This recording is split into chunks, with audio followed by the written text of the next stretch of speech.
स्वागत है और मार्केट से क्यूज जानेंगे कि क्या क्यूज मिल रहे हैं, इंटरनेशनल क्यूज और साथ ही साथ ब्रोकिंग हाउसेस की कमेंट्री क्या है। इसके अलावा आज की गर्मा गर्म खबरें और टॉप नतीजे। तो शुरुआत करते हैं अंतर्राष्ट्रीय संकेतों से। संकेत तो आज भी ठीक नहीं है, लेकिन कुछ राहत पिछले आधे घंटे में डेफिनेटली मिली है, क्योंकि लोअर एंड से तमाम एशियाई बाजार थोड़े रिकवर होते हुए नजर आए हैं। मिसाल के तौर पे एसजेक्स निफ्टी को ही आप देखिए, 140 पॉइंट से ज्यादा की गिरावट दिखा रहा था, लेकिन अब 70-75 अंकों की ही गिरावट के साथ हो रहा है कामकाज।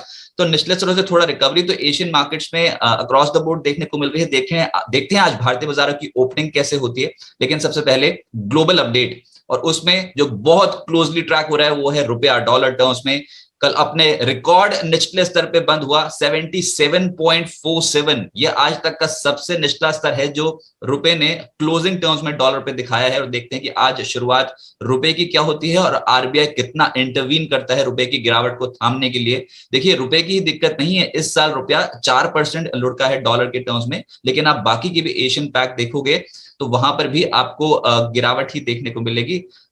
मलेशियन करेंसी में गिरावट देखने को मिल रही है, और भी बहुत सारी करेंसी हैं जो डॉलर के टर्म्स में गिरावट शो कर रही है।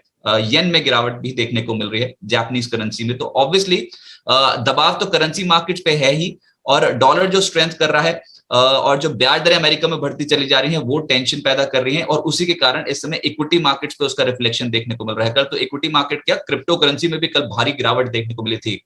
जैसे मैंने कहा कि आज एशियन बाजार लोअर एंड से थोड़ा रिकवरी शो कर रहे हैं, लेकिन जो दिक्कत बनी वो थी अमेरिकन मार्केट्स में, क्योंकि डाउ कल के सत्र में 2% साफ हो गया, 654 अंक लुढ़का है। नैस्डैक 4.25% लुढ़कता हुआ नजर आया। S&P 500 में 3% से ज्यादा की गिरावट देखने को मिली। और इंपॉर्टेंट ये है कि कल महंगाई दर के आंकड़े आने हैं अमेरिका में। अमेरिकन मार्केट्स में नैस्डैक अपने 52 हफ्ते की ऊंचाई से लगभग 28% नीचे आ चुका है। S&P 500 17% और डाउ लगभग 13% अपने 52 वीक हाई से नीचे आ चुका है।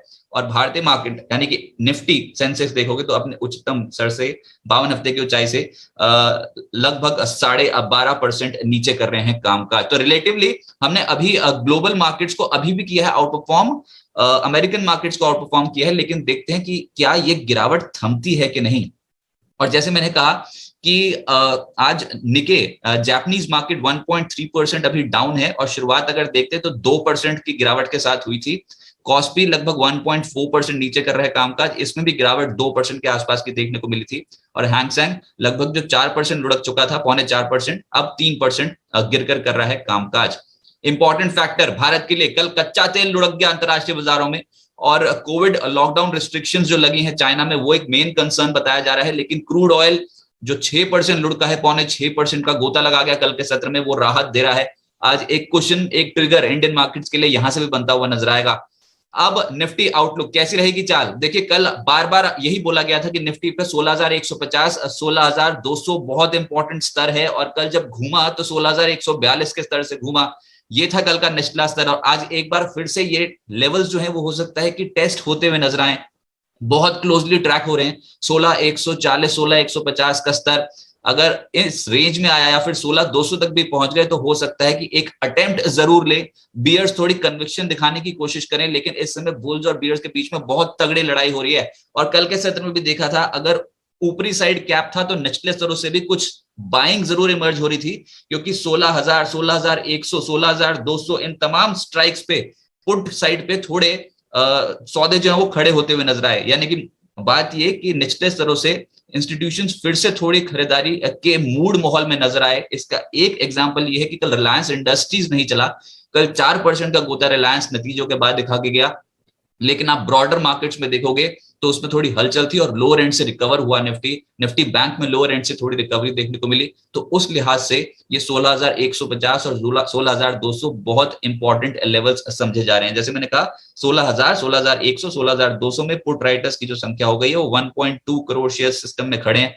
तो इस लेवल को ब्रीच करना, इतना आसानी से ब्रीच करना बहुत बड़ी चुनौती होगी। लेकिन हाँ, ट्रेंड ऑब्वियसली डाउन साइड पे है, तो ऊपरी स्तरों पे 16,500 16,630 बाजार के लिए अहम रेजिस्टेंस होगी। यही एक टारगेट इस समय माइंड में रख के चल रहे हैं ट्रेडर्स, 16,500 16,630, जो कि एक बाउंस में मिल सकता है। और निचले स्तरों पे जब तक 16,150 को बचा गए तब तक ठीक, और अगर रुपए की चाल बिगड़ी, 16,150 टूट गया, तो उसके बाद हो सकता है कि और नर्वसनेस बढ़ती हुई नजर आए। 12 मई को इंडिया में भी महंगाई के और आईआईपी के आंकड़े आते हुए नजर आएंगे और महंगाई एस्टिमेट किया है कि इस बार 7.4%, 7.5% के आसपास पहुंच जाएगी और वो बढ़ेगी। तो ऑब्वियसली महंगाई का बढ़ना, ग्रोथ का घटना, ये ठीक है नहीं और आरबीआई को अब इंटरवीन करना होगा। ऊपर से रुपया हो गया है कमजोर। इंपॉर्टेंट नतीजे जो आए हैं उसमें दालमिया भारत को क्लोजली ट्रैक किया जा रहा है। 6% मुनाफे की फिगर घटी है, 600 करोड़ मुनाफा कंपनी ने दर्ज किया है। आय जो है उसमें 7% का इजाफा देखने को मिला है, 3,380 करोड़ ये आय की फिगर दर्ज हुई है। और साथ ही साथ कामकाजी मुनाफा उसमें 11.5% का डेंट पड़ा है, 770 करोड़ से घटकर 682 करोड़। लेकिन जो नतीजे ठीक नजर आ रहे हैं वो है एसआरएफ। इनफैक्ट इस स्पेस से जुड़ी जो कंपनियां है, केमिकल स्पेस से जुड़ी कंपनियां, ये तो आउट परफॉर्म कर ही रही हैं। मुनाफे की फिगर 59% जंप कर गई, 381 करोड़ से बढ़कर मुनाफा 605.6 करोड़ पहुंचता हुआ नजर आया। आय 36% बढ़ी है, 3,549 करोड़ वर्सेस 2,607 करोड़, तो एक अच्छी फिगर है। और कामकाजी मुनाफा 47.5% ग्रो किया है, कामकाजी मुनाफा 643 करोड़ से बढ़कर 948 करोड़ पहुंचता हुआ नजर आया है। मार्जिन इनके 24.6% से बढ़कर 26.7% हुए हैं, तो नतीजे ठीक है एसआरएफ के। इसके अलावा केईआई इंडस्ट्रीज, इसको भी क्लोजली ट्रैक किया जा रहा था और मुनाफे की फिगर देखिए 66 करोड़ से बढ़कर 116 करोड़, आय की फिगर 1,246 करोड़ से बढ़कर 1,792 करोड़, कामकाजी मुनाफे में तगड़ा जंप है, 137 करोड़ से बढ़कर 172 करोड़ का कामकाजी मुनाफा केईआई इंडस्ट्रीज ने शो किया है। जीएनएफसी पसंदीदा स्टॉक रहा है, जो हाल फिलहाल का जो एक रन आया था मार्केट में, तेजी बनी थी, उसमें जीएनएफसी ने कंप्लीटली डोमिनेट किया, आउट परफॉर्म किया। लेकिन अब जो नतीजे आए हैं उसमें मुनाफे की फिगर है 309 करोड़ से बढ़कर 643 करोड़, सिग्निफिकेंट जंप है। आय की फिगर 1,733 करोड़ से बढ़कर 2,772 करोड़ पहुंची है और कामकाजी मुनाफा 470 करोड़ से बढ़कर 886 करोड़ पहुंचता हुआ नजर आया। मार्जिन जो 27% के थे वो बढ़कर हो गए हैं 32%। अच्छे नतीजे जीएनएफसी के।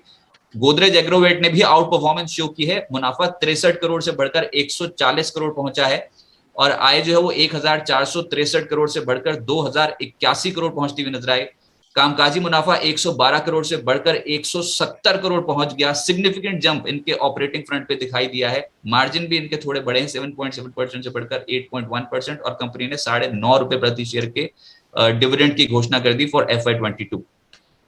इंपॉर्टेंट अपडेट है प्राइमरी मार्केट से, एलआईसी के आईपीओ को बम्पर रिस्पांस मिला है और जबरदस्त रिस्पांस तो कर्मचारियों और पॉलिसी धारकों ने ही दे दिया। कुल इश्यू जो सब्सक्राइब हुआ है वो है 2.95 टाइम्स, जबरदस्त सब्सक्रिप्शन फिगर, क्योंकि जो बिड्स लगनी थी वो 47.77 करोड़ इक्विटी शेयर्स की लगनी थी और की लगी है, जबकि 16.2 करोड़ इक्विटी शेयर्स का ऑफर था, उसके मुकाबले 47.77 करोड़ शेयर्स की बिड लगी है। तो एक तगड़ा रिस्पॉन्स है और क्यूआईबी कैटेगरी भी बहुत ज्यादा ओवर सब्सक्राइब होती हुई नजर आई, 2.83 times, NIA category 2.91 times over subscribe होती हुई नजर आई, रिटेल कैटेगरी में 1.99 टाइम्स का सब्सक्रिप्शन फिगर है और कर्मचारियों ने तो कर दिया कमाल, एलआईसी पर जता दिया भरोसा और 4.4 टाइम्स ओवर सब्सक्रिप्शन फिगर।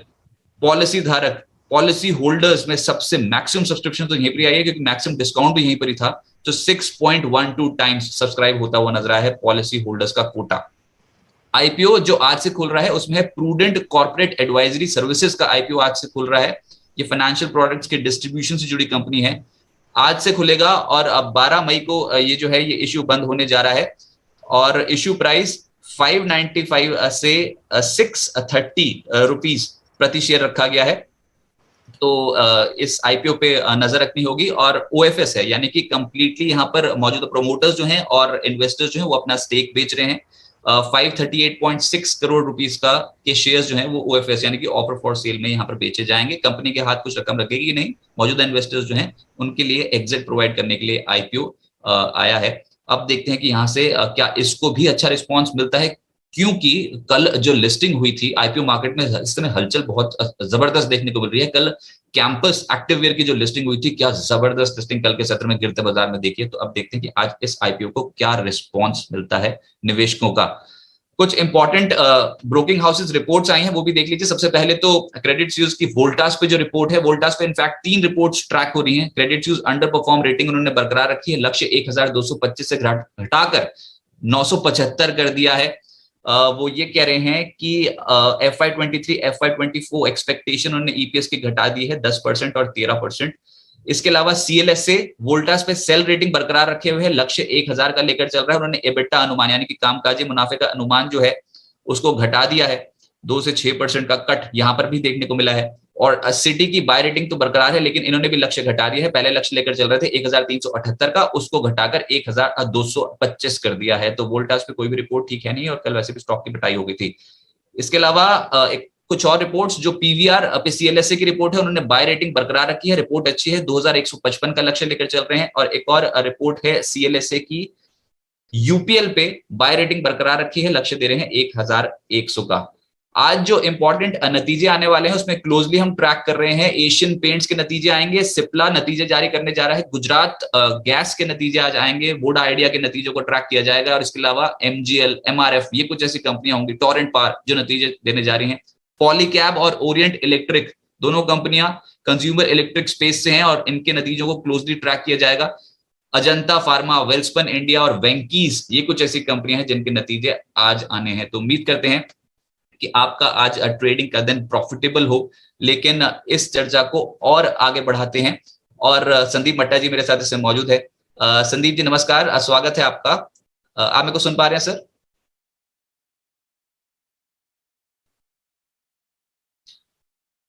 चलिए, लगता है संदीप जी से अभी संपर्क स्थापित नहीं हुआ है। लेकिन बाजार पे आज के सत्र में क्या एक्शन रहना चाहिए, कौन से ऐसे स्टॉक्स हैं जिनको आपको ट्रैक करना है, इन तमाम मुद्दों पे आज बात करेंगे। और इस समय निफ्टी पे आउटलुक क्या बैठता है, क्योंकि सबसे इंपॉर्टेंट चीज ये है कि नतीजे जो मर्जी आ रहे हो, लेकिन कुछ ऐसे स्टॉक्स जो अगर अच्छे नतीजों के बावजूद जिनकी पिटाई हो गई है, अपॉर्चुनिटी वहां पर निकलेगी। बाजार इस समय अहम पड़ाव पे खड़ा है, और ये अभी आपको बताएंगे कि निफ्टी पे क्यों इतना इंपॉर्टेंट लेवल है, जहां पर अभी हम बार बार बात कर रहे हैं कि 16,150 16,200 का लेवल इंपॉर्टेंट है बाजार के लिए। इसके नीचे गया तो फिर दिक्कत बढ़ जाएगी, इसके ऊपर अभी तक हम इंटैक्ट हैं। संदीप जी नमस्कार, स्वागत है सर। सुन पा रहे मुझको? Good morning Rajat ji. Good morning sir. Sir, बाजार का मूड माहौल कल कुछ ठीक होता नजर आया था, या फिर अभी भी आपको लग रहा है कि दिक्कत बहुत है? दिक्कत हालांकि जो हम अभी बहुत क्लोजली ट्रैक कर रहे हैं सर, वो तो अभी रुपए की चाल है, ऑल टाइम लो लेवल्स पे पहुंच गया। लेकिन कुछ कल स्क्रीन पे बाइंग इमर्ज होती डेफिनेटली नजर आई थी। क्या हम यहाँ से अभी कुछ पुल बैक शो कर पाएंगे? सर, जहां तक मार्केट की बात करें तो मूड और माहौल तो लगभग खराब है। मार्केट का ट्रेंड नेगेटिव है, मार्केट का सेंटीमेंट नेगेटिव है, एफआईज का डेटा कंटिन्यूसली नेगेटिव है। हाँ, एक सिल्वर लाइनिंग जरूर है कि जिस तरह से एफआई सेल कर रहे हैं उसी क्वांटम के अंदर डीआईज बाय कर रहे हैं, और यही रीजन है कि कल हमें स्क्रीन के ऊपर काफी वॉलेटिलिटी नजर आई, जहां पर एक तरफ सेलिंग इमर्ज हो रही थी, हर थोड़ी देर के बाद में बाइंग इमर्ज होते हुए हमने देखा। तो ये मार्केट नॉर्मली कहा जाता है कि एक बुल मार्केट है या बियर मार्केट है, मुझे लगता है ये एक कैमेलियन मार्केट है जो थोड़ी थोड़ी देर में अपना रंग बदल रहा है। तो ये बहुत ही स्किलफुल ट्रेडर्स का मार्केट है। तो अभी के लिए मतलब अगर आपके पास में रिस्क एपेटाइट कम है तो थोड़ा सा मार्केट से बाहर रहने में ज्यादा समझदारी है, रादर देन उस नाइफ को कैच करना है जो कितना भी नीचे जा सकता है। तो मेरी तो अभी यही राय है कि थोड़ा सा मार्केट को स्टेबल होने दे। हम इस तरह के ऊपर ट्रेड होना स्टार्ट करें तो फिर हम एक डायरेक्शनल व्यू देख सकते हैं, अदरवाइज मार्केट के अंदर थीम अभी नेगेटिव है। सर, एक बात ये चल पड़ी थी कल के सत्र में कि 8 मार्च को निफ्टी का लो था 15,671, और उसके बाद जो 5 अप्रैल को हाई बनाया वो था 18,095 का। अगर उसकी 78% रिट्रेसमेंट कैलकुलेट करें तो बिल्कुल उसी पड़ाव पे आके रुक गए हैं ऐसा लग रहा है। तो क्या इस लेवल को 16,150 16,200 के लेवल को रिस्पेक्ट देगा मार्केट? उम्मीद तो यही है रजत जी कि मार्केट 16,000 16,050 के लेवल पे एक स्ट्रॉन्ग सपोर्ट बना हुआ है, एक साइकोलॉजिकल लेवल भी है।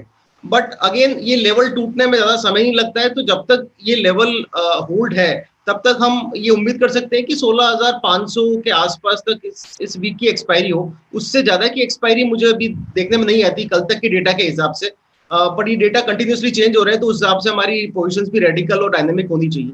तो थोड़ा सा पेन है 16,500 के आसपास, और 16,000 के आसपास स्ट्रॉन्ग सपोर्ट है। सिमिलरली बैंक निफ्टी के अंदर भी 33,900 का एक लेवल है जिसको मैं क्लोजली वॉच कर रहा हूँ। मार्केट डेफिनेटली नेगेटिव बायस में हो चुके हैं। 33,900 के लेवल ब्रेक करते हैं तो मैं मार्केट में रफली 33,000 तुरंत प्रभाव से दिखाई देगा। तो हाँ, लगता है कि ये लेवल होल्ड होने चाहिए, लेकिन थोड़ा सा बायस नेगेटिव है। अच्छा, आप कोई भी सवाल बिस्तक के माध्यम से पूछ सकते हैं संदीप जी से, और करना सिर्फ आपको ये है कि बिस्तक के यूट्यूब के पेज पर जाएं और कमेंट सेक्शन में चैट बॉक्स में अपने सवाल लिखकर भेज सकते हैं। और इसके अलावा एक इंपॉर्टेंट काम ये कर लीजिए कि तक ऐप जरूर डाउनलोड कर लीजिए, उसके आपको लेटेस्ट कंटेंट जो है, चाहे वो बिजनेस जगत का हो, पॉलिटिक्स का हो, स्पोर्ट्स का हो, या फिर फिटनेस का, किसी भी जॉनर का आपको लेटेस्ट कंटेंट जो है वो अपडेटेड मिलता रहेगा। लेकिन संदीप जी, अभी दिक्कत ये हो रही है कि हम अमेरिकन मार्केट्स के बलबूते भी थोड़ा वीकनेस शो कर रहे हैं, और कल के सत्र में अमेरिकन मार्केट्स टूटे थे 4% से ज्यादा, तो नैस्डैक ही साफ हो गया। ये आईटी स्टॉक्स बहुत सरदर्द बनते चले जा रहे हैं सर। अब रिलेटिवली अगर देखें तो नैस्डैक अपने 52 हफ्ते की ऊंचाई से लगभग 28% नीचे है, और डाउ 13% नीचे है, लेकिन हमारे मार्केट 12.5% अपने ऑल टाइम हाई 52 हफ्ते की ऊंचाई से नीचे हैं। तो ऐसे में हम रिलेटिवली आउट परफॉर्म कर रहे हैं। क्या ये ट्रेंड आपको थोड़ा क्वेश्चन प्रोवाइड कर रहा है, और इसके चलते भी अगर बाइंग इमर्ज हुई तो इंडियन मार्केट्स में स्ट्रांगली इमर्ज होगी रिलेटिव टू पीयर्स? बिल्कुल सही बात है। मुझे लगता है कि इंडियन मार्केट फंडामेंटली भी देखें तो हम 7-7.5% के आसपास से हमारी इकोनॉमी ग्रो कर रही है, जो कि वर्ल्ड में सबसे ज्यादा है। तो इसके फंडामेंटल रीजंस भी हैं। अगेन नेस्डैक, डाउ जोन्स, इनके वैल्यूशन अगर देखा जाए तो ये बहुत ही एक्सपेंसिव वैल्यूशन के ऊपर चले गए थे। तो जहां पर ये वैल्यूशन इतने महंगे हुए, तो मुझे लगता है कि वैल्यूशन करेक्शन की शुरुआत है। मुझे लगता है कि यहाँ से भारतीय बाजारों को आईटी सेक्टर ड्राइव करना स्टार्ट करेगा, क्योंकि जिस तरह से डॉलर में इंक्रीज हो रहा है, डॉलर इंक्रीज का डायरेक्ट प्रॉक्सी है आईटी कंपनीज। तो मुझे लगता है कि आईटी यहाँ से एक सेफ बैट की तरह से डिफेंसिव प्ले करना स्टार्ट करेगा, और ये आपको अबव मार्केट बेंचमार्क वाले रिटर्न प्रोवाइड करेगा। और जो मैं बात कर रहा था, अब ये देखिए संदीप जी, और यही मैं पूछ रहा हूँ कि इस लेवल का कितना इंपॉर्टेंस है। 8 मार्च से लेकर 5 अप्रैल इसका रिट्रेसमेंट जो अभी बैठ रहा है बिल्कुल उसी स्तर पे जहां से कल हम टकरा के लौटे हैं, जो कि है 16,200 16,180 का लेवल। ये लेवल वॉयलेट हुए तो कहां तक, और अगर बचा गए तो कहां तक? सर 16,000 के लेवल को अगर हमने ब्रेक करा तो 15,500 और उसके नीचे के स्तर भी देखे जा सकते हैं। हो सकता है हम जो रशिया यूक्रेन वाला जो लो बनाया था उसको भी हम रिस्पेक्ट नहीं करें, बिकॉज मार्केट अगर देखा जाए तो एक रिसेशन वाले मोड में जा रहा है, बिकॉज ऑफ दिस इन्फ्लेशन और इकोनॉमिक ग्रोथ को लेके जो वर्ल्ड वाइड कंसर्न है। वहां पर मुझे लगता है कि मार्केट अगर ये 16,000 के स्तरों को तोड़ता है तो हम बहुत नीचे के लेवल देखेंगे। बैंक निफ्टी भी मुझे 33,900 के लेवल अगर ब्रेक होते हैं तो मुझे 32,000 32,500 तक के लेवल दिखाई देते हैं। पिछली बार भी जब मैंने बात किया था तब मैंने बोला था कि मार्केट बहुत एक क्लियरली नेगेटिव बायस की तरफ ट्रेड कर रहा है, और मार्केट में अभी किसी भी तरह की बॉटम फिशिंग करने की कोशिश नहीं करें। ये एक इंपॉर्टेंट स्तर है, लेकिन अगेन ये कभी भी किसी भी तरफ टूट सकते हैं। आज हम एफआईआईज की पोजीशन देखें तो रफली एफआईआईज 23% लॉन्ग है केवल इंडेक्स साइड के ऊपर। तो ये लेवल मोटा मोटा कोविड वाले स्तरों पे हम आ गए हैं एफआईआई इंडेक्स पोजीशन को देखते हुए। तो यहाँ से एक शॉर्ट कवरिंग भी आ सकती है, लेकिन जब तक ये 16,800 जो कि इसका इंपॉर्टेंट लेवल था कुछ दिन पहले, उसको क्रॉस करके सस्टेन नहीं करता है, ये एक सेल एंड राइज मार्केट है। इस मार्केट के अंदर आप थोड़ा सा ऊपर जाए, आप ट्रेडिंग बैट लें, और यहाँ पर रिवर्स ट्रेड अगर आप देखेंगे तो वो रिवर्स ट्रेड लेना एक समझदारी वाली बात हुई। अगर 300-400 पॉइंट अगर आपको निफ्टी से नीचे मिलता है तो वहां आप इंट्राडे बेसिस के ऊपर एक रिवर्स ट्रेड लेके अपनी पोजीशन के ऊपर थोड़ा सा मुनाफा कमा सकते हैं। जिनकी इतनी रिस्क एपेटाइट नहीं है वो स्ट्रिक्टली मार्केट से बाहर रहे। देखिए डाउन ट्रेंड तो है, ये तो कंप्लीटली पता लग ही रहा है, लेकिन हर बार कुछ ऐसे इंपॉर्टेंट लेवल्स होते हैं जहां पर एक बार आके मार्केट्स अटकते जरूर हैं, और उसके बाद कन्विक्शन बनती है एक साइड पे, या तो बुल्स जीतते हैं या फिर बियर्स। और बिल्कुल उसी तर्ज पे इस समय जहां पर हम खड़े हैं वो बहुत इंपॉर्टेंट पड़ाव है। अब देखते हैं कि इंटरनेशनल डेवलपमेंट्स क्या होते हैं।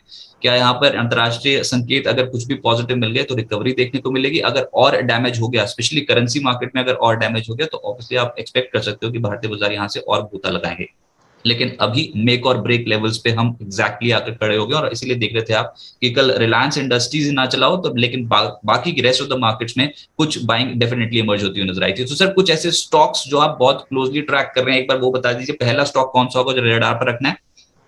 सर मुझे लगता है इन्वेस्टमेंट पॉइंट ऑफ व्यू से अगर देखें तो मैं आईटी के ऊपर बैट करना स्टार्ट करना चाहूंगा अब यहाँ से। इस कड़ी पक्का से आईटी स्टॉक्स 100%। आईटी में ही नैस्डैक में सबसे ज्यादा गिरावट देखने को मिली है 4.5% की। कल तो एक बार शुरुआत हो गई थी, वैसे क्लोजली ट्रैक तो एचसीएल टेक्नोलॉजी, इन्फोसिस हो ही रहे थे। नहीं, बिल्कुल ठीक बात है, लेकिन अगर आप देखें अगर डॉलर अगर लाइफ टाइम हाई पे चल रहा है और इंडियन करेंसी कंटिन्यूसली डेप्रिशिएट हो रही है, तो इसका डायरेक्ट जो बेनिफिशियरी है वो आईटी सेक्टर है। आईटी सेक्टर और उसके बाद में फार्मा सेक्टर। फार्मा सेक्टर के अंदर मुझे थोड़ी अनस्टेबिलिटी अभी नजर आती है, लेकिन मुझे लगता है कि जिस तरह से आईटी शेयर्स के वैल्यूएशन में करेक्शन हुआ है पिछले एक महीने के अंदर, मुझे लगता है कि यहाँ पर अगेन एक शॉर्ट टर्म व्यू लेकर, शॉर्ट टर्म व्यू से मेरा मतलब एटलीस्ट 2 से 3 महीने का व्यू लेकर यहाँ पर हम बाई कर सकते हैं। एक्यूमुलेट वाले स्टॉक्स काफी फंडामेंटल स्क्रीनर पे नजर आ रहे हैं, और मुझे लगता है कि यहाँ से कुछ स्टॉक्स काफी अच्छा कर सकते हैं। उसमें से एक स्टॉक है LTTS, L&T technology services. Share 6000 के स्तरों से करेक्ट होकर आज रफली 4000 के स्तरों के आसपास है।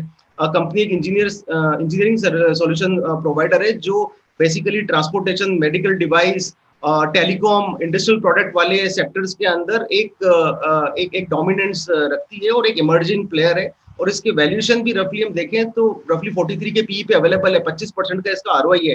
कंपनी 18% प्लस के आसपास के margin year on year clock कर रही है। हमें लगता है कि कंपनी जो रेवेन्यू गाइडेंस दिया है 13.5 से 15.5% का यूएसडी डॉलर के अंदर, उसको ये कंजर्वेटिव की तरह उन्होंने दिया है, और इसको डेफिनेटली आउट परफॉर्म करेंगे। कंपनी का मेटावर्स टेक्नोलॉजी के अंदर एक बहुत बड़ा प्लान है और उसके ऊपर इंप्लीमेंटेशन उन्होंने करना स्टार्ट कर दिया। मुझे लगता है 3900 के स्तरों के ऊपर एलटीटीएस को बाय करना चाहिए। बहुत जल्दी हमें 4250 से लेकर 4450 तक के लेवल इस काउंटर के अंदर देखने को मिल सकते हैं।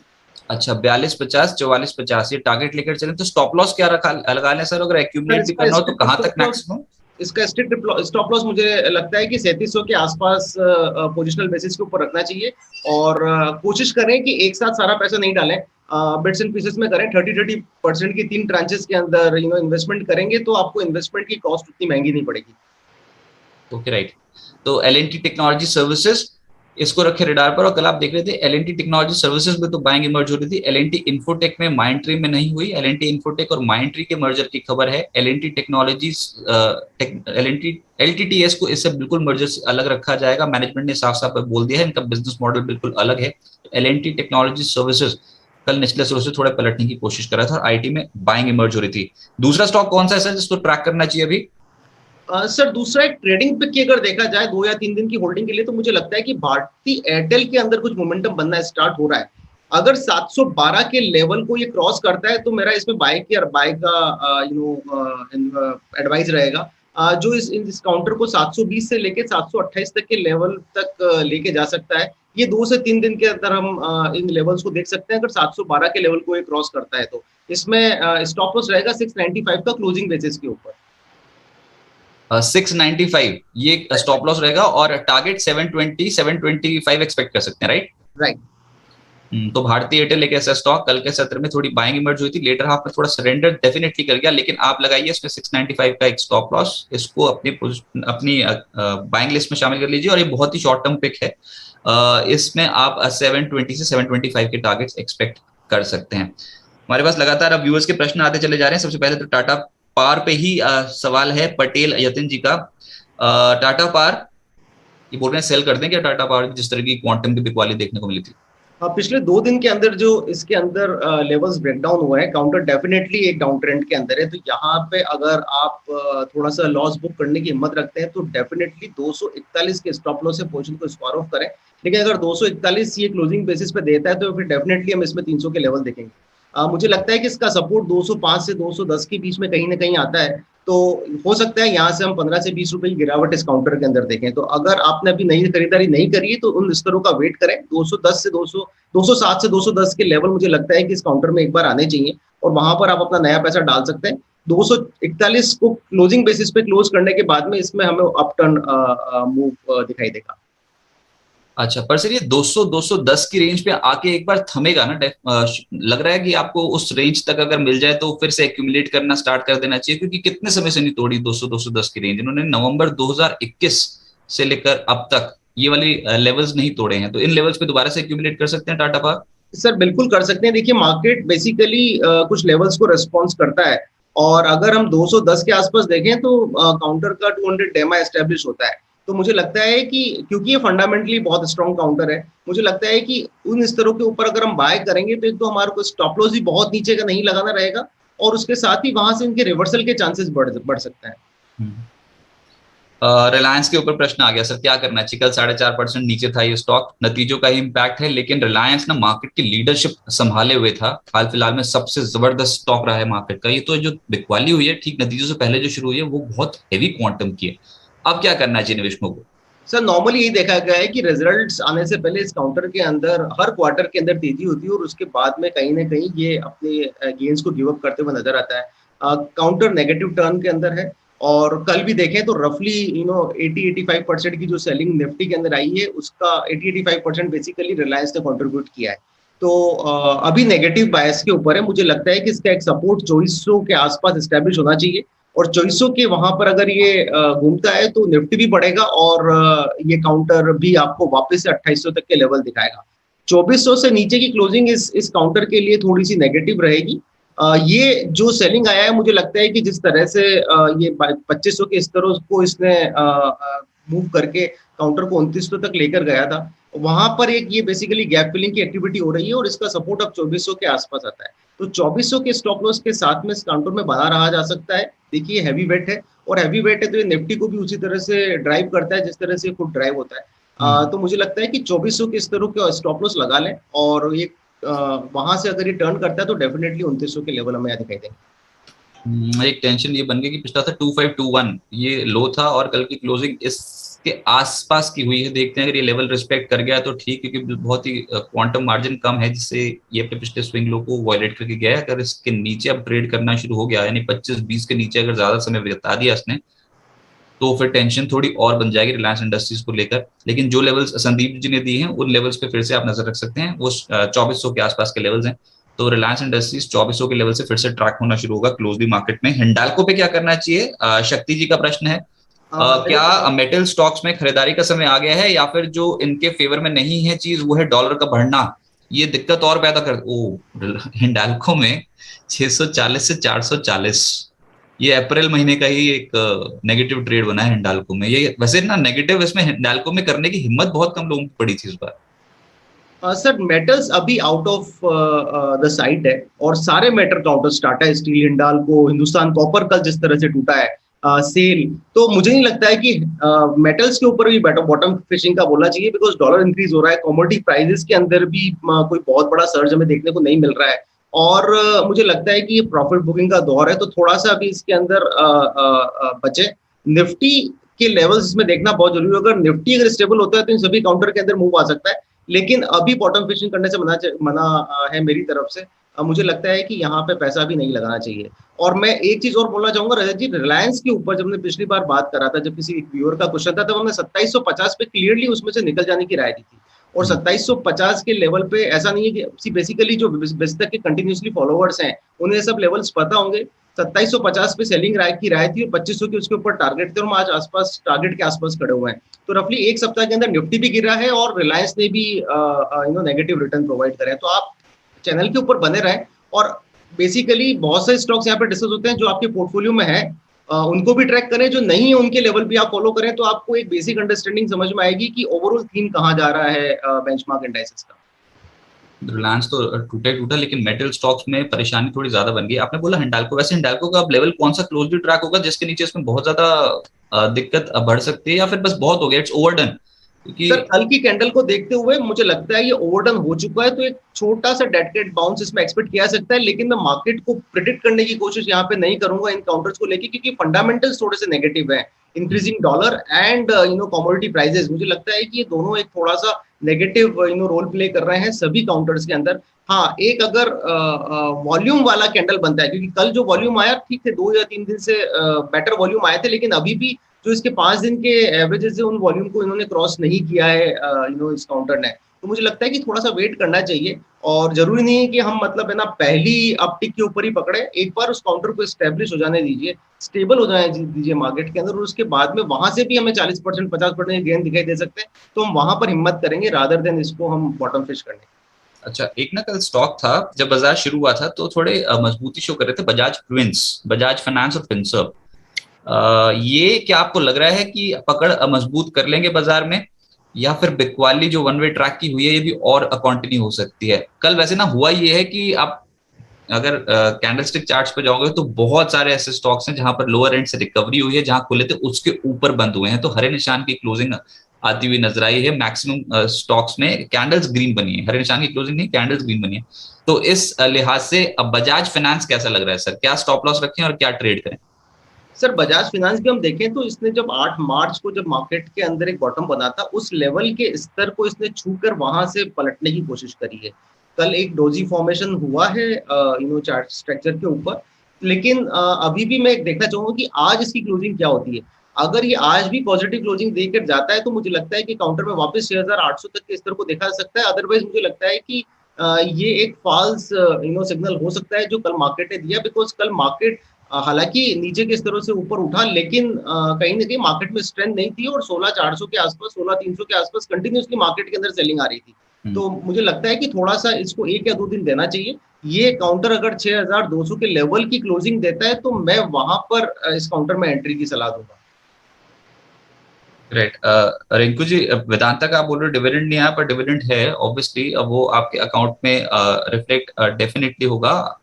हाँ, उसकी एक डिविडेंड, हाँ डिविडेंड एडजस्ट हो चुका है वेदांता में। संदीप जी, डिविडेंड एडजस्ट हो चुका है वेदांता में, कोई प्रॉब्लम तो नहीं आ रही है इसमें? अगर अभी कैश में जिनके पास होल्डिंग हो या फिर जो डेरिवेटिव मार्केट में स्टॉक ट्रेड करते हो? नहीं, डेरिवेटिव मार्केट से जहां तक डिविडेंड की बात है तो जितना काउंटर के अंदर नीचे के स्तर आए हैं वो टू सम एक्सटेंट डिविडेंड से कॉम्पनसेट हुए होंगे, बिकॉज डिविडेंड जो था वो 5% ज्यादा था, तो F&O वालों को भी M2M के अंदर उनका उसका बेनिफिट मिला होगा। तो डिविडेंड मुझे लगता है कि प्ले हो चुका है, लेकिन डिविडेंड से ज्यादा इस काउंटर के अंदर फॉल हुआ है। उसका रीजन ये है क्योंकि पूरा मेटल सेक्टर नेगेटिव बायस के ऊपर है। 350 के स्तर इसके लिए इंपॉर्टेंट स्तर है, और 340 से मुझे लगता है कि ये वहां तक जाके वहां से पलटना चाहिए। 340 अगर ये तोड़ता है तो काउंटर क्लियरली नेगेटिव टर्न के अंदर है, और मैं इस काउंटर को अवॉइड करने की सलाह दूंगा। तो रिंकू जी, आपको डिविडेंड डेफिनेटली आएगा। रिकॉर्ड डेट तक अगर आप होल्ड कर लेते हो वो शेयर, तो ऑब्वियसली आपके पास डिविडेंड के आप हकदार बन जाते हो। तो डिविडेंड में आपको कोई दिक्कत नहीं आनी चाहिए। अदानी विल्मार का सवाल आ गया sir, as usual Adani Wilmar पे क्या करना चाहिए? सर्किट पे सर्किट, और इस बार लोअर सर्किट है। नहीं, ये तो हमने बहुत क्लियरली राय दी है हर सेशन में। हर कोई ना कोई व्यूअर इसके ऊपर अपने सवाल पूछता है, और हम क्लियरली वहां से बाहर निकलने की सलाह हर बार हर यूजर को दिया है, क्योंकि वैल्यूएशन बहुत स्ट्रेच है। हालांकि एफएमसीजी काउंटर्स ब्रिटेनिया वगैरह परफॉर्म कर रहे हैं और वो पॉजिटिव बायस के साथ ट्रेड भी कर रहे हैं, लेकिन क्योंकि अडानी विल्मर के वैल्यूएशन बहुत ज्यादा एक्सपेंसिव हो चुके हैं, तो कहीं ना कहीं वो वैल्यूएशन गैप जो है वो ब्रिज होगा। और मेरी इसमें अभी कोई किसी भी तरह का नया पैसा लगाने की राय नहीं है। खैर अभी तो काउंटर सर्किट टू सर्किट चल रहा है, लेकिन अगर जैसे ही आपको मौका मिले अपनी पोजीशन को हल्का करें और लो वैल्यूएशन के ऊपर मूव करें। सी देखिए, मार्केट ऐसा होता है कि जब शेयर चलता है तो हमें लगता है कि हर दिन ही अपर सर्किट लगाएगा, लेकिन वहां हम फंडामेंटल्स भूल जाते हैं कि हर कुछ डिपेंड करता है वैल्यू इन्वेस्टिंग के ऊपर। तो अगर हम वैल्यू इन्वेस्टिंग करेंगे और अगर हमें अपने भाव से अच्छा भाव मिल रहा है, तो वहां पर अपनी ग्रीड को कंट्रोल करते हुए, वहां पे प्रॉफिट बुकिंग करते हुए कम वैल्यूएशन की तरफ मूव करेंगे, तो इस तरह के जो बियर टर्न आते हैं मार्केट के अंदर, वहां पर इतना प्रॉब्लम नहीं होगा उन काउंटर्स को होल्ड करने के लिए। जेके लक्ष्मी सीमेंट के ऊपर सवाल पूछ रहे हैं, और क्या आपको लगता है कि यहाँ पर 2 से 3 साल के पर्सपेक्टिव के लिए जेके लक्ष्मी सीमेंट में इन्वेस्ट किया जा सकता है? वैसे खबर जो डोमिनेट कर रही है ना, वो है ये कि जेएसडब्ल्यू और अदानी होलसेल की जो होल्डिंग है अंबुजा और एसीसी में, उसमें बहुत अग्रेसिव हो सकता है कि होकर बिडिंग करते हुए नजर आए। इनफैक्ट जेएसडब्ल्यू ने तो शायद कर भी लिए। तो सीमेंट तो ऑब्वियसली ट्रैक हो ही रहा है, लेकिन जो सवाल है वो है जेके लक्ष्मी सीमेंट पे। सर आपका व्यू चाहिए। सर जहां तक जेके लक्ष्मी सीमेंट की बात है, मुझे सीमेंट स्पेस पर से अच्छा लगता है, लेकिन अगर इनको नया पैसा डालना ही है तो जेके सीमेंट में डालने की जगह ये अपना पैसा अगर अल्ट्राटेक में डालेंगे तो इनके पास में प्रॉफिट की अपॉर्चुनिटीज भी ज्यादा होंगी और वहां पे फंसने के चांसेस भी कम होंगे। एक मार्केट लीडर है, बाजार में न्यूज ये भी चल रही है कि अल्ट्राटेक सीमेंट हो सकता है कि अंबुजा आईसीसी को बाय करने के लिए इंटरेस्टेड दिखे। तो मुझे लगता है कि अगर आपको इस स्पेस में रहना ही है तो अभी के सिनारियो को देखते हुए, जहां पर निफ्टी बहुत वॉलेटाइल है और ये पूरा साल रहने वाला है इसी तरह का सिनारियो, तो वहां पर मार्केट लीडर के साथ में रहेंगे तो आपके पास में जब मार्केट में बुल रन आएगा, जब ये रन शिफ्ट होंगे, तब आपके पास में पैसा बनाने की अपॉर्चुनिटी जल्दी आ जाएगी आपके पास में। तो जेके सीमेंट से मुझे लगता है कि अगर नया पैसा डालना है तो काउंटर को, अल्ट्राटेक काउंटर को चुना जाना चाहिए। और सर वोल्टास पे क्या व्यू है? आज ब्रोकिंग हाउसेस की कमेंट्री इतनी स्ट्रॉन्ग वोल्टास को लेकर नहीं है, लेकिन ऑलरेडी पिटाई हो चुकी है, बहुत जबरदस्त पिटाई मैं कहूंगा। गर्मियों का सीजन तो जो मर्जी हो, लेकिन पहले जो आपने नतीजे पोस्ट किए उसके बलबूते ही स्टॉक में एकदम से एग्रेसिव सेलिंग होती हुई नजर आई। ये सेलिंग अब थम जाएगी 1000 के लेवल्स पे, 1040 के लेवल पे, या फिर अभी और डाउनसाइड रिस्क ओपन है? नहीं, मुझे लगता है कि इसमें डाउनसाइड रिस्क है। कंपनी ने सारे एवरेजेस तोड़े हैं, मुझे लगता है कि 950 के लेवल तक जा सकता है।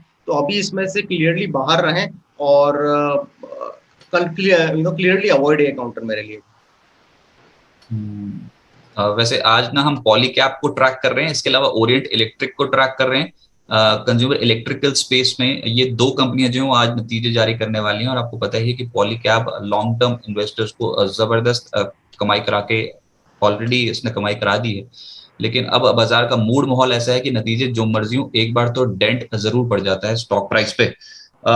अपोलो टायर, दिनेश कुमार जी का सवाल है, अपोलो टायर कैसा लग रहा है, क्योंकि आज नतीजे आने वाले हैं एमआरएफ के, उससे पहले अपोलो टायर्स पे आपका व्यू? सर अपने इंपॉर्टेंट सपोर्ट लेवल के आसपास है, जो 190 192 के आसपास आता है। मुझे लगता है कि अगर पोजीशन है तो 185 के स्ट्रिक्ट स्टॉप लॉस के साथ में काउंटर को होल्ड करें, क्योंकि ये काउंटर बहुत ही लोअर वैल्यूएशन पे है अभी। तो हो सकता है रिजल्ट्स अगर अच्छा है तो यहाँ से हम 200 205 तक की एक रैली देख सकते हैं, लेकिन स्ट्रिक्ट स्टॉप लॉस रखें 185 186 के आसपास। अगर वो काउंटर टूटते हैं तो क्लियरली वहां से निकलने की राय है। अविनाश सूत्र जी, अगर आपके पास एवेन्यू सुपरमार्ट पे कोई खबर है तो वो भी टाइप कर दीजिए, थोड़ा फायदा हो जाएगा। पर अभी बहुत बार उन्होंने ना लिख दिया एवेन्यू सुपरमार्ट, यानी कि सवाल पूछना चाहते हैं, पोजीशन है कि नहीं ये नहीं पता, लेकिन एक बार आप सर डीमार्ट पे कमेंट कर दीजिए।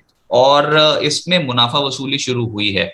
अब चाहे कहानियां जो मर्जी फ्लोट हो रही हो मार्केट्स पे कि रिलायंस रिटेल की लिस्टिंग होने वाली है, रिलायंस एक बहुत बड़ा प्लेयर है, एवेन्यू सुपरमार्ट्स एंजॉय करता था अपने मोनोपोलिस्टिक पोजीशन को अभी तक, अब रिलायंस रिटेल जब दस्तक देने वाला है स्टॉक मार्केट में तो क्या होगा डी मार्ट का। तो ऑब्वियसली कहानी अपनी जगह ठीक है, लेकिन sure shot definitely profit booking तो देखने को मिली है, क्योंकि जो स्टॉक धीरे धीरे करके लगभग 5800 तक पहुंच गया था, वहां पर प्रॉफिट बुकिंग होते होते 3500 का स्टॉक रह गया। सर क्या करना चाहिए डी मार्ट पे? सर अगर पोर्टफोलियो में अगर आपकी पोर्टफोलियो पोजीशन है इसके ऊपर, तो मुझे लगता है कि इन स्तरों पे निकलने की राय नहीं, बने रहे। ये क्लियर एग्जांपल है वैल्यूएशन करेक्शन का। आज भी इसके वैल्यूएशन अगर हम पी रेशो देखें तो 154 के आसपास ट्रेड कर रहा है, जो हाईली एक्सपेंसिव है। और ये काउंटर हमेशा से इस तरह के एक्सपेंसिव सिनारियो में अपने आप को जस्टिफाई करता रहा है। पिछले 2-3 साल जब से लिस्ट हुआ है तब से सब बोल रहे हैं कि इसके वैल्यूएशन महंगे हैं, और हर बार ये मार्केट के एक्सपेक्टेशन को आउट परफॉर्म करता है। लेकिन हम ये भी देखें कि मार्केट पिछले 2 साल से कंटिन्यूसली बुल रन के अंदर है, और अब हम इस साल ऐसा लगता है कि मार्केट में कंसोलिडेशन से बियर मोड की तरफ जा रहे हैं।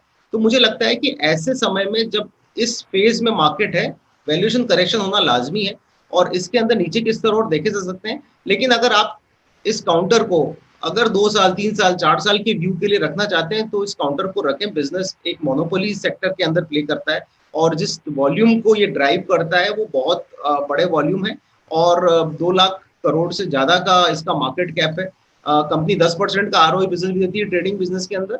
तो मुझे लगता है कि बिजनेस में रहा जा सकता है। हो सकता है कि कुछ समय में हम इसके अंदर बोनस की या स्टॉक स्प्लिट की न्यूज आते हुए देखें, जो इस काउंटर के लिए एक सेकंड फंडामेंटल ट्रिगर होगी, और शायद मार्केट उस समय आपको रिवॉर्ड करे। तो पोर्टफोलियो काउंटर में है तो बने रहे, ट्रेडिंग पोजीशन इसके अंदर नहीं बनाए। ट्रेडिंग के लिहाज से नहीं, लेकिन अगर पोर्टफोलियो इन्वेस्टिंग के लिहाज से चुनना है तो बहुत करेक्ट हो चुका है। और ऑब्वियसली थोड़े कंसर्न्स तो हैं वैल्यूएशंस को लेकर, लेकिन इसने हर बार रिलेटिवली आउट परफॉर्म किया है मार्केट्स को। मार्केट्स में दिक्कत जब थोड़ी थमेगी तो हो सकता है कि फिर से आउट परफॉर्म करना शुरू कर दे, पेशेंस चाहिए होगी। अच्छा, बिरला सॉफ्ट के ऊपर प्रश्न है राहुल काले जी का, पूछना है बिरला सॉफ्ट पे क्या करना चाहिए। मुद्दा यही है कि कल आप ये अगर मिड टायर कंपनियां भी देखेंगे तो उसमें भी आईटी स्टॉक्स नजर आएंगे, जैसे कि एफएसएल लोअर एंड से कुछ पलट रहा था, बिरला सॉफ्ट यहाँ पर निचले सरों से कुछ खरीदारी डेफिनेटली इमर्ज हो रही थी। सर क्या करना चाहिए 386 387 के लेवल पे? सर नीचे के स्तर से कल एक खरीदारी हुई है। अगेन इसने जो फरवरी के लेवल थे वहां से सपोर्ट लेकर एक थोड़ा सा ऊपर का लेवल दिखाने की कोशिश करी, पर्टिकुलरली कल के सेशन के ऊपर। अभी भी काउंटर क्लियरली नेगेटिव टर्न के अंदर है, और मुझे लगता है कि इसके अंदर रिटेल काफी इंटरेस्टेड है इस काउंटर के अंदर, क्योंकि ये वाइल्ड मूव देता है और बड़े बड़े मूव देता है। तो यहाँ पे बॉटम फिशिंग अगर किसी को करना है तो वो कर सकता है, क्योंकि फंडामेंटली कंपनी अच्छी है। तो यहाँ से आप 20% 25% का पैसा लगाकर अगर आप एक्यूमुलेट करना स्टार्ट करें इस काउंटर को, तो आपको काफी अच्छा रिटर्न ये दे सकता है। ट्रेडिंग पोजीशन अगेन मुझे लगता है कि अवॉइड करनी चाहिए, बिकॉज मार्केट ट्रेडिंग वाला है नहीं। तो थोड़ा सा आप इसमें पोर्टफोलियो वाला व्यू लें, इन्वेस्टमेंट वाला व्यू लें, तो डेफिनेटली इस काउंटर को बाय किया जा सकता है। सर हमने देखा एबीबी जैसे स्टॉक्स में एक अच्छी खरीदारी आ गई है, पावर स्टॉक्स के दिन बहुत अच्छे चल रहे हैं। कल पावर ग्रिड एक ऐसा स्टॉक था जो अपने 52 हफ्ते के उच्चतम स्तर पे था। इनफैक्ट मार्केट में एक लौता ऐसा शेयर था कल जो 52 हफ्ते के उच्चतम स्तर पे पहुंचा, वो था पावर ग्रिड। एक तो पावर ग्रिड पे आपके कमेंट्स चाहिए, और दूसरा L&T, ये स्टॉक है। अनुज सिंह जी पूछ रहे हैं कि इसमें एंट्री करनी चाहिए क्या। L&T के नतीजे भी क्लोजली ट्रैक होंगे, और अब ये जो आने वाले समय के लिए कैपिटल गुड्स की कंपनी नहीं रहेगी, पावर सेक्टर को केटर नहीं करेगी, ये तो अब बहुत डाइवर्सिफाइड प्ले हो गया, और इसमें जो आईटी का कंट्रीब्यूशन होगा इनकी मार्केट कैप में, वो भी लगभग 40% के आसपास का होगा। तो पहले तो पावर ग्रिड और उसके बाद L&T। नहीं, पावर ग्रिड काफी अच्छा लग रहा है और फंडामेंटल रीजंस भी हैं इस काउंटर को चलने के लिए, तो मुझे लगता है काउंटर के अंदर बना रहना चाहिए और रैली को राइड करना चाहिए। ये इस सिनारियो में डिफेंसिव काउंटर की तरह है, और अच्छी बात ये है कि ऐसे मार्केट जहां पर 200 point gap up, 200 point gap out, gap down के अलावा कुछ नहीं हो रहा है पिछले 10-15 दिन से, वहां पर एक काउंटर डेली बेसिस के ऊपर नया हाई लगा रहा है और 52 वीक हाई को भी इसने क्रॉस करा है। तो बिल्कुल इस काउंटर के अंदर बना रहना चाहिए, प्रॉफिट बुकिंग की जल्दबाजी नहीं करें, समय दें इस काउंटर को। लेकिन अगर किसी को स्टॉप लॉस लगाना है इस काउंटर के ऊपर, तो 218 के आसपास का स्टॉप लॉस लगा सकते हैं। अगर 218 ये ब्रेक करता है तो डेफिनेटली यहाँ से थोड़ा सा प्रॉफिट बुकिंग इस काउंटर के अंदर नीचे के लेवल तक आ सकती है, जो इस काउंटर को वापस 200 पे लेके जाएगी, लेकिन अभी मेरी इसमें से निकलने की सलाह नहीं है। और दूसरा लार्सन। सर, जहां तक L&T की बात है, L&T के अंदर रिजल्ट्स आने वाले हैं, एक डिविडेंड भी एक्सपेक्टेड है, अपने ऊपर के हाई से बहुत करेक्ट हो चुका है, तो फंडामेंटली काउंटर बहुत अच्छे लेवल के ऊपर आ चुका है, जो अभी 1616 1617 के आसपास अवेलेबल है। तो रिजल्ट है एक, बस सबसे बड़ी रिस्क वही है। तो अगर किसी को रिजल्ट को प्ले करना है तो या तो मतलब है ना बुल कॉल स्प्रेड इसके ऊपर बना लें, या फिर एक छोटी क्वांटिटी बाय कर लें इसके ऊपर। डिविडेंड इस काउंटर के अंदर एक्सपेक्टेड है, और इंडिया ग्रोथ स्टोरी का ये बहुत बड़ा प्रॉक्सी है। तो मुझे लगता है कि फंडामेंटल रीजन है इस काउंटर को बाय करने के लिए, और अगर आपका थोड़ा लंबा नजरिया है, 2 से 3 साल का अगर व्यू आप इसमें लेके चलते हैं, तो डेफिनेटली ये आपको रिवॉर्ड करेगा। तो काउंटर एक अच्छी कैटेगरी का काउंटर है, और इस काउंटर में बने रहने की मेरी सलाह है। ऊपर के स्तरों से काफी करेक्ट भी हो चुका है, और मुझे लगता है कि यहाँ से एक स्विंग अगर मार्केट के अंदर आता है, तो ये काउंटर भी आपको रफली 100-150 रुपए के स्विंग इस सिनेरियो में प्रोवाइड कर सकता है। अविनाश जी, मुझे लग रहा है कि आप ना ट्रेडिंग स्क्रीन बहुत ज्यादा देखते हो, और कल बारी थी IEX की, और हम पावर सेक्टर के बारे में बात ही कर रहे हैं अभी। इंडियन एनर्जी एक्सचेंज का लोअर एंड से पलट गया, लेकिन सर ये है तो अभी डाउन ट्रेंड में ही, तो इसमें अभी करना क्या चाहिए? क्या कुछ रियल बाउंस बैक एक्सपेक्टेड है? तो कहां पर जिन्होंने पोजीशन बनाई वो एग्जिट कर सकते हैं? सर, 204 के लेवल पे मैं इसको एग्जिट करने की राय नहीं दूंगा। मुझे लगता है कि काउंटर के अंदर 225 230 के लेवल आ सकते हैं। फंडामेंटली काफी अच्छी कंपनी है, और अपने नीचे के स्तरों के ऊपर अभी करंटली अवेलेबल है, तो प्रॉफिट बुकिंग तो इसमें नहीं करें। कल के मार्केट के अंदर काउंटर ग्रीन पॉजिटिव क्लोजिंग देकर गया है, तो मुझे लगता है कि 220 225 तक के लेवल इस काउंटर के अंदर आ सकते हैं, तो बने रहें। नया पैसा भी इसमें लगा सकते हैं, लेकिन अगेन आपका व्यू, मुझे इसमें कोई बहुत बड़ी तेजी नजर नहीं आती जब तक ये 250 255 के लेवल को क्रॉस करके सस्टेन नहीं करता, और ये वहां पर जाके बार बार यू टर्न लेता है। तो 250 255 इसका क्लियर हर्डल है, और उसके ऊपर सेलिंग इमर्ज होती है, और हैवी सेलिंग इमर्ज होती है। तो इन स्तरों के ऊपर खरीदारी की राय है, और इस काउंटर के अंदर बने रहें। अच्छा, लोकेश आर्या जी पूछ रहे हैं रेणुका शुगर के बारे में बताएं। एक तो शुगर स्टॉक्स, अब बात नहीं हो रही सर बहुत समय से शुगर स्टॉक्स की, एकदम से मुनाफा वसूली शुरू हो गया है। रेणुका जबरदस्त चल रहा था, 63 तक पहुंच गया था, लेकिन ये 48.4 पे अभी पहुंच गया है। क्या करना चाहिए रेणुका शुगर पे? सर, अभी प्रॉफिट बुकिंग मुझे लगता है जो इस काउंटर को 42 के लेवल तक लेकर जाएगी। 42 एक सपोर्ट निकल कर आता है शॉर्ट टर्म बेसिस के ऊपर। अगर 42 अगर ये रेस्पेक्ट नहीं करता है, तो हमें काउंटर आपको 32 या 33 के लेवल वापस दिखा सकता है। तो अभी तो इसके अंदर से मेरी निकलने की राय है। मैं इसके अंदर प्रॉफिट बुकिंग की सलाह व्यूअर्स को देना चाहूंगा, और नया पैसा अभी नहीं डालें। अगर ये 42 43 के लेवल में मिलता है, तो जरूर इसके अंदर से एक चांस लिया जा सकता है, बिकॉज ये ऊपर से काफी रिट्रेस हो चुका होगा तब तक। वहां से अगर एक बाउंस मिलता है, तो अगेन आपको 50 रुपए तक के लेवल मिल सकते हैं। 40 रुपीज की क्लोजिंग अगर होती है, तो डेफिनेटली इस काउंटर के अंदर आपको 30 से 32 रुपए के लेवल दिखेंगे। अच्छा, एक आखिरी सवाल लेते हैं सर, और वो है BSE पे। भुवनेश्वर जी का ये प्रश्न है, और वो बोल रहे हैं कि इनको थोड़ा घाटा हो रहा है, BSE पे क्या करना चाहिए अभी?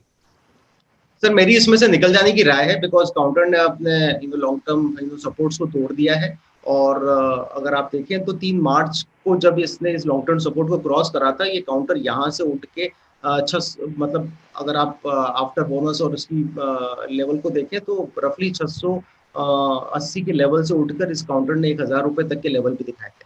तो वो लॉन्ग टर्म सपोर्ट टूट चुके हैं। यहाँ से मुझे ये काउंटर नीचे की तरफ लगता है, जो इस काउंटर को रफली 700 तक के लेवल तक लेके जा सकता है। तो नेगेटिव टर्न के अंदर है काउंटर अभी, और इसमें मेरी नया निवेश की सलाह नहीं है। सर वैसे कभी कभी धोखा भी हो जाता है, क्योंकि मैक्सिमम वॉल्यूम्स जनरेट हुए थे वो मार्च में ही हुए थे, स्टॉक के जबरदस्त रैली देखने को मिली, लेकिन ये इसको रिट्रेसमेंट माने या फिर उसके बाद एक नया ट्रेंड जो डाउनवर्ड साइड पे मर्ज हो रहा है, इसके बीच में थोड़ा कंफ्यूजन हो जाता है, इसलिए रिटेल क्लाइंट्स के पास पोजीशंस जो है वो अटकी रह जाती हैं। सर मार्च के अंदर जो वॉल्यूम हुए थे, उस मार्च के अंदर वॉल्यूम के फंडामेंटल रीजंस थे, कॉर्पोरेट अनाउंसमेंट्स थे, और उस कॉर्पोरेट अनाउंसमेंट की वजह से स्टॉक्स के वैल्यूएशन के अंदर एक जबरदस्त उछाल देखने को मिला था। अगर आप देखिए तो पिछले उन 4 दिनों के अंदर बेसिकली काउंटर ने multibagger sort of return दिए थे। तो अब वो जो वॉल्यूम थे, वो वॉल्यूम भी इंक्रीज हो चुके हैं, बिकॉज कंपनी का जो बोनस आया उसकी वजह से मार्केट के अंदर एक्टिव फ्लोटिंग बढ़ चुकी है। तो उसको देखते हुए और वो रीजन अब खत्म हो चुके हैं, तो कहीं ना कहीं ये जो एक्सपेंसिव वैल्यूएशन उस समय मिले थे, उसको उस गैप को ब्रिज करने की कोशिश होगी, और वही कोशिश है। और ये अब जब तक 850 के लेवल को क्रॉस नहीं करता है, मुझे लगता है कि ये 675 के लेवल को दिखा सकता है काउंटर। सर एक बार ना रैपिड फायर ले लेते हैं जाते जाते, क्योंकि एकदम से क्वेरीज जो है वो और बढ़ती चली जा रही है, जैसे शो को वाइंड अप करने का समय हो गया है। उसमें सबसे पहले अदानी पावर, लव कुमार जी पूछ रहे हैं क्या करना चाहिए। एक मिनट सर, नहीं मेरी इसके अंदर से अभी नया पैसा डालने का मेरा कोई सुझाव नहीं है, बिकॉज निफ्टी नेगेटिव के ऊपर है, और काउंटर ने भी एक बहुत बड़े रिटर्न दे चुके हैं। तो जब तक ये 312 के ऊपर ही क्लोजिंग नहीं देता, मैं इसमें नया पैसा नहीं डालूंगा। 280 के लेवल पे अभी चल रहा है। अगर किसी की एग्जिस्टिंग पोजीशन है तो 256 का एक स्टॉप लॉस लगा लें। 256 अगर क्लोज बेसिस पे तोड़ता है तो काउंटर में से क्लियर कट निकल जाए। आइडिया के नतीजे आने वाले हैं, सवाल आया है इंडस टावर पे, यहाँ पर क्या करना चाहिए। इंडस टावर्स कल के सत्र में आउट परफॉर्म कर रहा था मार्केट्स को।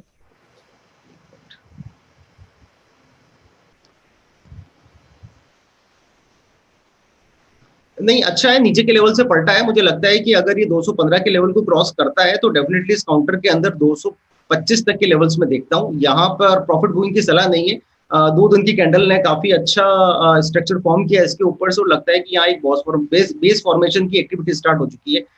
अगर ये काउंटर 215 के ऊपर आता है तो डेफिनेटली इस काउंटर के अंदर आपको एक जबरदस्त सर्ज देखने को मिलेगा। और एक है एसआरएफ, जिसके नतीजे आए हैं, नतीजे फर्स्ट टेक में देखने में सालाना आधार पर लग रहे हैं तगड़े, और वैसे भी स्पेस से इससे जुड़ी कंपनियां आउट परफॉर्म कर रही है नतीजों के फ्रंट पे। एसआरएफ बहुत पिटाई हो चुकी है, आज बाउंस कर सकता है कि स्टॉक। सर 2200 रुपए के आसपास इसका लॉन्गर टर्म सपोर्ट है। 200 डेज डेमा वहां पर एस्टेब्लिश होता है। तो अगर यहाँ से पलटता है तो काउंटर डेफिनेटली आपको 2500 के लेवल दिखाएगा, और अगर यहाँ से अगर ये टूटता है तो मुझे लगता है कि मार्केट के अंदर 1900 1850 के लेवल दिखेंगे।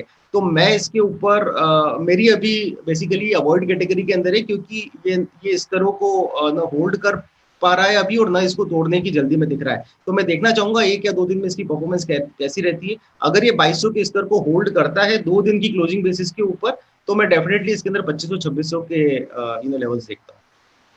संदीप जी बहुत शुक्रिया सर आपका हमारे साथ जुड़ने के लिए और मार्केट्स पे अप्रोच बताने के लिए, साथ साथ व्यूअर्स की मदद करने के लिए उनकी स्टॉक होल्डिंग्स पे। Thank you so much Rajat ji, thank you so much. अगर आप भी शो का हिस्सा बनना चाहते हैं, तरीका बहुत सिंपल है। अब बिस्तर के यूट्यूब पेज पे जाइए और चैट सेक्शन बॉक्स में जाकर अपने सवाल अपोज कर सकते हैं, और एक काम जरूर कर लीजिए, तक ऐप डाउनलोड कर लीजिए, जिसके जरिए आप लेटेस्ट कंटेंट जो है वो देख पाएंगे। फिलहाल इस शो से इतना ही। बिजनेस जगत की तमाम अपडेट्स के लिए अब जुड़े हैं बिस्तर के साथ। नमस्कार।